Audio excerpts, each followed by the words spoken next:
नमस्कार विद्यार्थियों में इंजीनियर रजत की मैकेनिकल गुरुजी। आज हम लोग अपने विषय अप्लाइड केमिस्ट्री में ईंधन चैप्टर पढ़ेंगे। जो आपको बताएं कि ईंधन एक बड़ा ही इम्पोर्टेंट चैप्टर है और इससे हमें फ्यूल से संबंधित बेसिक जानकारी प्राप्त होती है। भविष्य में अगर हम मैकेनिकल इंजीनियरिंग कर रहे हैं या सिविल इंजीनियरिंग कर रहे हैं तो वहाँ पे हम जो भी उपकरण यूज करते हैं तो उन उपकरणों या मशीनों में हमें ईंधन का प्रयोग करना ही पड़ता है। तो आपको ईंधन की जानकारी हो सके, इस उद्देश्य की पूर्ति के लिए विद्यार्थियों को अप्लाइड केमिस्ट्री में ईंधन ईंधन मतलब फ्यूल ईंधन पढ़ाया जाता है। इसको इंग्लिश में कहते हैं फ्यूल, FUEL। तो सबसे पहले हम आपको बताएं कि कोई भी कंट्री होती है, किसी भी कंट्री के विकास के लिए, विकास मीन्स डेवलपमेंट के लिए ऊष्मा, प्रकाश, विद्युत तथा आणविक ऊर्जाएं आवश्यक होती हैं। और घरेलू और औद्योगिक कार्य के लिए भी हमें किसकी जरूरत पड़ती है? ऊर्जा की जरूरत पड़ती है। ऊर्जा की जरूरत पड़ती है। उसी ऊर्जा को बाद में हम विद्युत ऊर्जा में कन्वर्ट कर देते हैं। किसमें कन्वर्ट कर देते हैं? इलेक्ट्रिकल एनर्जी में कन्वर्ट कर देते हैं। आपको बताएं कि जो विद्युत ऊर्जा भी होती है उसके उत्पादन में भी हमें ईंधन का प्रयोग करना पड़ता है, या हम ईंधन का प्रयोग विद्युत ऊर्जा जनरेट करने में करते हैं। अब बात होती है कि ईंधन को हम कैसे परिभाषित करें, ईंधन की डेफिनेशन क्या होगी। तो आप सभी को बताएं कि वे पदार्थ जो वायु या ऑक्सीजन में जलकर हमें क्या देते हैं? ऊष्मा या प्रकाश देते हैं। ऊष्मा या प्रकाश देते हैं, ईंधन कहलाते हैं। उदाहरण के तौर पर लकड़ी हो गया, कोयला हो गया, मिट्टी का तेल हो गया, पेट्रोल हो गया। और जो ईंधन होता है उस ईंधन के वायु या ऑक्सीजन में जलकर ताप तथा प्रकाश उत्सर्जित करने की प्रक्रिया को हम क्या कहते हैं? दहन कहते हैं। मीन्स ईंधन के ऑक्सीजन की उपस्थिति में जलकर ऊष्मा या प्रकाश उत्पन्न करने की प्रक्रिया को हम दहन कहते हैं। दहन को इंग्लिश में कहते हैं हम कंबस्टन, COMBUSTION, दहन कहते हैं। अब हम आपको बताएं कि जो हमें ऊष्मीय ऊर्जा प्राप्त होती है ईंधन से, उसकी ये एक केमिकल रिएक्शन है। क्या है ये? केमिकल रिएक्शन, रासायनिक क्रिया। ईंधन में हम किसका यूज करेंगे? वायुमंडल की ऑक्सीजन का। तो हमें क्या प्राप्त होगा? उत्पाद प्राप्त होगा। उत्पाद मीन्स प्रोडक्ट। तो जो प्रोडक्ट प्राप्त होगा वो कैसा होगा? कम ऊर्जा वाला प्रोडक्ट। और साथ में हमें क्या प्राप्त होगी? ऊष्मीय ऊर्जा। तो ये केमिकल रिएक्शन है। तो ईंधन क्या है? वे पदार्थ जिनको वायु की उपस्थिति में जलाने पर हमें ऊष्मीय ऊर्जा प्राप्त होती है, उन्हें हम क्या कहते हैं? ईंधन कहते हैं। और ईंधन का रासायनिक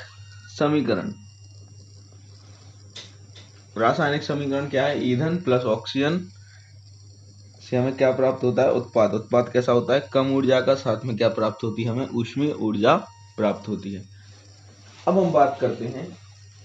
हम इस चैप्टर में आगे बात करते हैं आदर्श ईंधन। आदर्श मतलब एक ऐसा ईंधन जिसमें कम से कम हानियां हो, उसको हम क्या कहते हैं? आदर्श ईंधन कहते हैं। आदर्श को इंग्लिश में हम कहेंगे आइडियल, और ईंधन को क्या कहेंगे? फ्यूल। Ideal fuel. तो एक अच्छा ईंधन वो होता है, आपको बताएं, कि जिसका ऊष्मीय मान अधिक होता है। ऊष्मीय मान, जिसको हम इंग्लिश में कहते हैं कैलोरीफिक वैल्यू, और जो सस्ता हो तथा आसानी से उपलब्ध हो सके। Means less costly and easily available. तो इसके कुछ पॉइंट हैं जिससे हम समझ सकते हैं कि आदर्श ईंधन में क्या क्या विशेषताएं होनी चाहिए। तो सबसे पहला यही है, जो आदर्श ईंधन होता है वो सस्ता होना चाहिए, लेस कॉस्टली। अगला पॉइंट क्या होगा? यह आसानी से उपलब्ध होना चाहिए। अगला क्या होगा?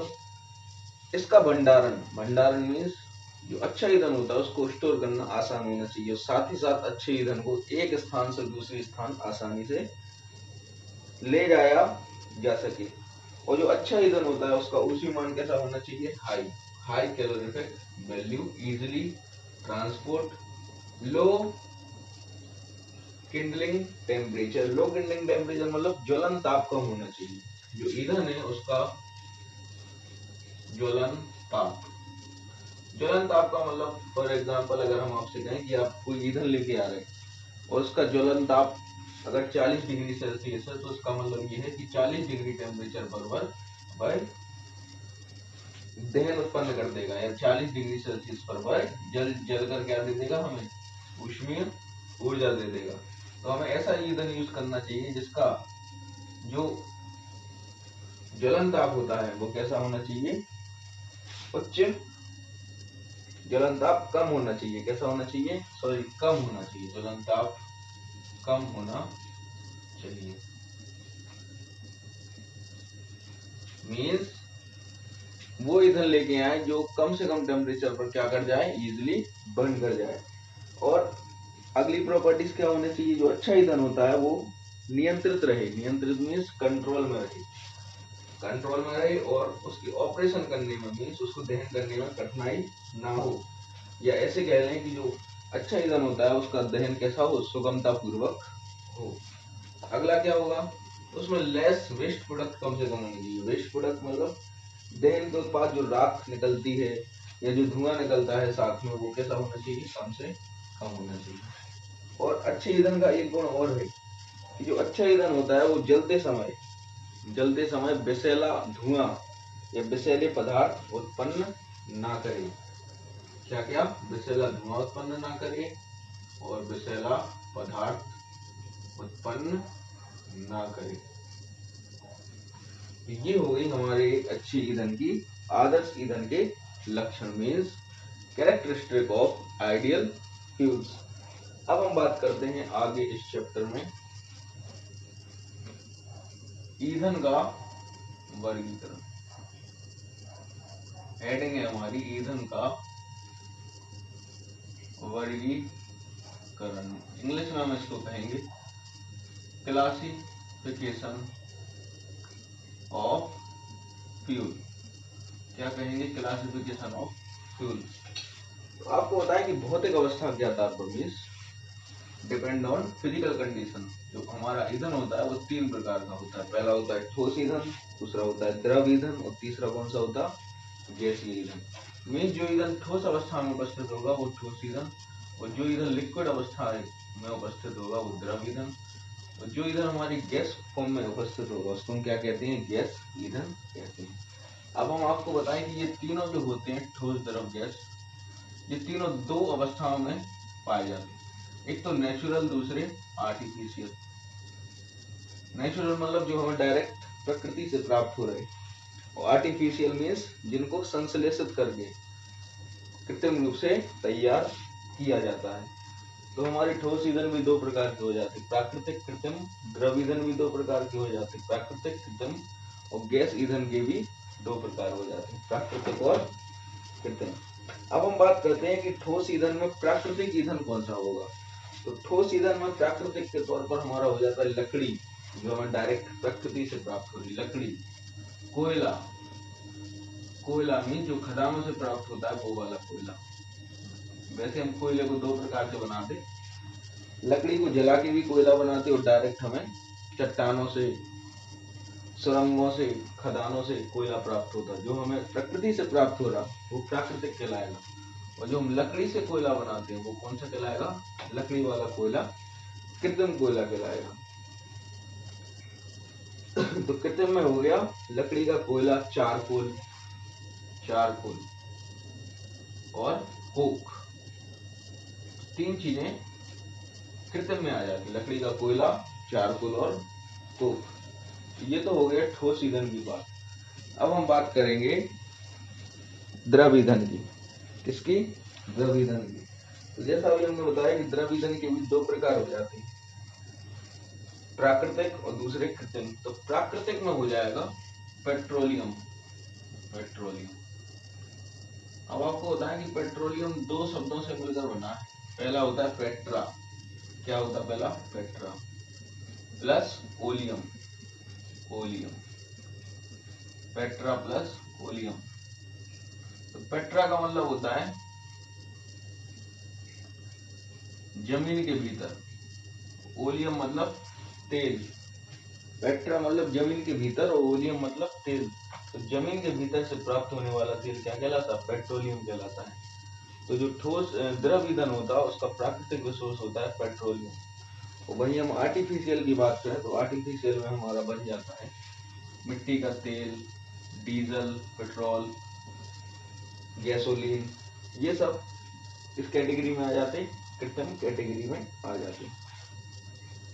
वहीं अगर हम गैस ईंधन की बात करें तो गैस ईंधन के भी दो प्रकार, प्राकृतिक, दूसरा कृत्रिम। तो प्राकृतिक गैस ईंधन में आता है हमारा प्राकृतिक गैस, नेचुरल गैस, प्राकृतिक गैस। और वहीं हम आर्टिफिशियल की बात करें तो आर्टिफिशियल में हमारा हो जाता है, बहुत सारी गैसें हो जाती हैं, जैसे कि तेल गैस, तेल गैस के बाद कोयला से गैस, कोयला से जो गैस बनाई जाती है कोयला वाली गैस, एलपीजी हो गई हमारी, सीएनजी हो गई, जितनी भी गैस होती हैं कृत्रिम रूप से तैयार की जाती हैं, वो किस कैटेगरी में आ जाती हैं, वो आ जाती हैं आर्टिफिशियल गैस वाली ईंधन की कैटेगरी में। तो इतना उम्मीद है कि आप सभी को इतना समझ में आ गया होगा कि फ्यूल किसे कहते हैं, फ्यूल के आदर्श ईंधन के लक्षण क्या होते, ईंधन का वर्गीकरण क्या है, ईंधन कितने प्रकार के होते। अब हम बात करेंगे, अब जो हमारी अगली हेडिंग है वो है हमारी ठोस ईंधन, ठोस ईंधन तथा द्रव ईंधन में तुलना, ठोस ईंधन और द्रव ईंधन में तुलना। तो अब हम ये देखेंगे कि ठोस ईंधन और द्रव ईंधन के गुणों में क्या क्या अंतर होता है और कैसे हम इन दोनों की तुलना कर सकते हैं। तो सबसे पहले आपको बताएं ठोस ईंधन के बारे में। तो ठोस ईंधन एक ऐसा ईंधन है जो संसार में हर जगह पाया जाता है, मीन्स आप कहीं पे भी चले जाएंगे, अमेरिका चले जाएंगे तो वहां पे भी पाया जाएगा, भारत में भी पाया जाएगा, अगर आप रूस जाएंगे तो वहां भी पाया जाएगा। तो ठोस ईंधन संसार में लगभग हर स्थान पर पर्याप्त मात्रा में पाया जाता है। वही अगर हम द्रव ईंधन की बात करें तो द्रव ईंधन जो होता है वो संसार में हर जगह नहीं पाया जाता, मीन्स द्रव ईंधन है वो कुछ निश्चित कंट्रियों में पाए जाते हैं, जैसे कि इराक हो गया, ईरान हो गया, अमेरिका हो गया, अरब कंट्रीज हो गई, तो उन सीमित स्थानों पर पाया जाता है। अगर हम अब ठोस ईंधन की अगली बात करें तो जो ठोस ईंधन होता उसका परिवहन बड़ा ही कठिन होता, क्योंकि ठोस ईंधन भारी रहता है तो उसको एक स्थान से दूसरे स्थान पर ले जाने में काफी कठिनाई होती है। और जो द्रव ईंधन होता उसको एक स्थान से दूसरे स्थान पर ले जाना बहुत ही कैसा रहता, आसान रहता। क्यों? क्योंकि वो पाइपलाइंस के माध्यम से एक कंट्री से दूसरी कंट्री में भेज दिया जाता। वही हम अगले पॉइंट की बात करें तो जो ठोस ईंधन होते वो कैसे होते, कम ज्वलनशील, कम ज्वलनशील होते। और कम ज्वलनशील होते हैं इसलिए इनका जो ऊष्मीय मान है वो भी कैसा होता, कम होता, ऊष्मीय मान भी कम होता है। लेकिन जो हमारे द्रव ईंधन होते, द्रव ईंधन वो अधिक ज्वलनशील होते, अधिक ज्वलनशील, अधिक ज्वलनशील होने की वजह से जो द्रव ईंधन होते हैं इनका ऊष्मीय मान कैसा होता है, अधिक होता है, ऊष्मीय मान उच्च होता है, उच्च। वही हम अगले बिंदु की बात करें तो जो हमारे ठोस ईंधन होते हैं वो जलने पर हमें अपशिष्ट के रूप में क्या देते, राख देते और साथ में क्या देते, धुआं देते हैं। लेकिन जो द्रव ईंधन होते हैं उनमें अपशिष्ट की मात्रा लगभग नगण्य होती है, नगण्य मतलब ना के बराबर होती है। वही अगर हम ठोस ईंधन की बात करें तो ठोस ईंधन में विस्फोट की संभावना नहीं होती, मीन्स विस्फोट होने की संभावना नहीं होती। लेकिन जो द्रव ईंधन होते हैं वो हाईली फ्लेमेबल होते हैं, तो इनमें विस्फोट होने की संभावना बनी रहती है। वही हम अगले पॉइंट की बात करें तो ठोस ईंधन को कंट्रोल करना टफ है, कंट्रोल करना मुश्किल हो जाता। आपने सुना भी होगा कि जंगलों में आग लग गई, तो जंगलों में क्या होती है, लकड़ियां होती हैं, तो जंगलों में जब आग लग जाती तो उस आग को बुझाना बड़ा ही कठिन हो जाता। तो ठोस ईंधन को नियंत्रित करना कैसा होता है, कठिन होता है। लेकिन जो द्रव ईंधन होते हैं इनके दहन को कंट्रोल करना कैसा रहता, सरल रहता है। इनको अगर हम इनकी सप्लाई काट देंगे, द्रव की सप्लाई काट देंगे तो जो दहन चल रहा है वो दहन प्रक्रिया क्या हो जाएगी, बंद हो जाएगी। अगर हम एक लास्ट पॉइंट और बचा है स्टोर करने में, तो ठोस ईंधन को स्टोर करने में आपको कम सावधानी बरतनी पड़ती है, कम सावधानी बरतनी पड़ती। वहीं अगर हम द्रव ईंधन की बात करें तो इसको स्टोर करने के लिए आपको अधिक सावधानी बरतनी पड़ेगी। कैसी सावधानी बरतनी पड़ेगी? अधिक सावधानी। क्यों? क्योंकि ये हाईली फ्लेमेबल होते हैं, इनके जल्दी प्रज्वलित होने के चांस ज्यादा रहते द्रव ईंधनों के, इसलिए इनको स्टोर करना या संग्रहित करना कैसा रहता? कठिन रहता है, और स्टोर करने में आपको बहुत ज्यादा सावधानी बरतनी पड़ेगी। लेकिन जो ठोस ईंधन होते हैं ये कम ज्वलनशील होते हैं, इनका ऊष्मीमान भी कैसा होता है? कम होता है, इसलिए इनको संग्रहित करना या स्टोर करना आसान भी रहता है और कम सावधानियां हमें बरतनी पड़ती हैं। तो आज की हमारी वीडियो में ईंधन से संबंधित ईंधन की रासायनिक प्रक्रिया, आदर्श ईंधन के लक्षण, ईंधन का वर्गीकरण और ठोस और द्रव ईंधन की तुलना, इतना ही है। और इसके बाद का जो ईंधन के टॉपिक है वो हम अगली वीडियो में डिस्कस करेंगे। बहुत बहुत धन्यवाद।